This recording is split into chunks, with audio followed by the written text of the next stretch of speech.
৭২তম বর্ষে সুরুচি সংঘ, দক্ষিণ কলকাতার সুরুচি সংঘের এবারের থিম আহুতি।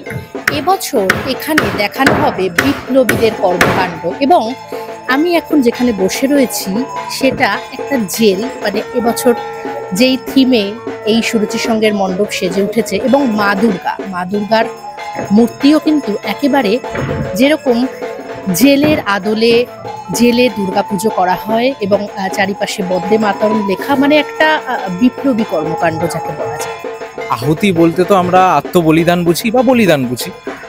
আমাদের বাংলার বুকে সবচেয়ে বলিদানের ইতিহাস তো আছে, কিন্তু এই যে ইতিহাসের মানে বলিদানের ইতিহাস, তার মধ্যে সবচেয়ে উল্লেখযোগ্য আমরা তুলে ধরেছি এবছর, তা হলো অনুশীলন সমিতি।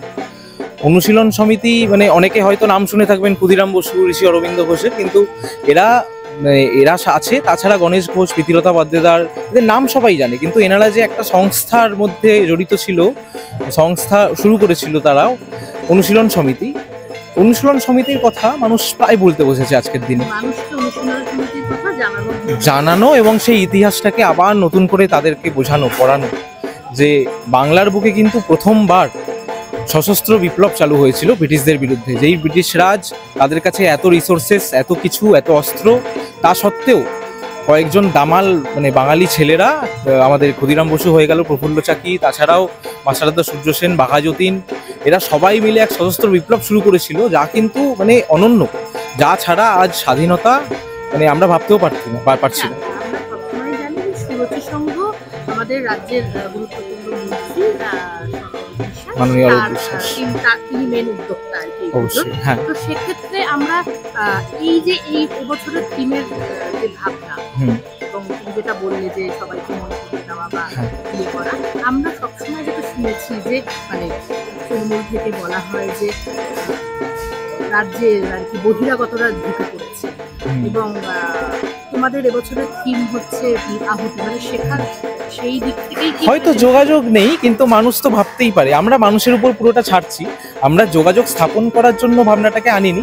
এই ভাবনাটা ব্রিটিশদের তাড়ানোর জন্য, হ্যাঁ। আর এখানে দেখা যাচ্ছে যে বারবার করে তৃণমূলের তরফ থেকে যেটা বলা হয় যে বহিরাগত এসে দেশকে বাংলাকে, দেখুন ওই ঘটনার এই ঘটনা সম্পূর্ণ বিচ্ছিন্ন ঘটনা, এবং আমরা যে ভাবনা তুলে ধরছি তা কিন্তু পরিপূর্ণভাবে স্বাধীনতা আন্দোলনের ঘটনা এবং অনুশীলন সমিতির ঘটনা। এবারে তারা যে সশস্ত্র বিপ্লব চালু করেছিল, সেই সময় সশস্ত্র বিপ্লব দরকারি ছিল ব্রিটিশদের বিরুদ্ধে, কারণ তারা নির্মম।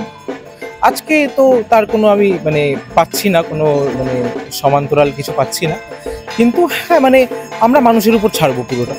আমরা চাই মানুষ নিজের মতন করে এই ভাবনাটাকে নিজের মতন করে গ্রহণ করুক এবং ইতিহাসটাকে জানুক।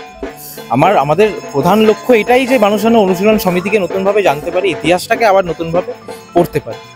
গুরুত্বপূর্ণ দুটি সংশোধনাগার, যেরকম সেলুলার জেল এবং আলিপুর সংশোধনাগার, এই দুটোকে মাথায় রেখেই এখানকার শিল্পী এবারের যে সুরুচি সংঘের যে থিম আহুতি, তার আদলেই কিন্তু সেই জেল যে দুটো নাম বললাম, সেই জেলের আদলেই কিন্তু এবারে সুরুচি সংঘের মণ্ডপ সজ্জা হয়েছে। এবং সমস্ত বিপ্লবী, আমি যেটা আগেও বলছিলাম, এবং ক্লাবের মেম্বাররা, ক্লাবের সদস্যরা যেটা যেমনটা জানালেন যে সমস্ত বিপ্লবীদের নিয়েই এই, যেহেতু জেল এবং জেলে দুর্গাপুজো হচ্ছে, এবং সমস্ত বিপ্লবীরা সেখানে কিভাবে থাকতেন বা তাদের কার্যকলাপ, তারা কি করেছেন ইতিহাসে, তাদের জন্য আমরা কতটা আজ এই জায়গায় দাঁড়িয়ে, সেই জিনিসটাকে মানুষের কাছে বা তাদের কর্মকাণ্ডকে মানুষের কাছে তুলে ধরার জন্যই কিন্তু এবার সুরুচি সংঘের থিম আহুতি।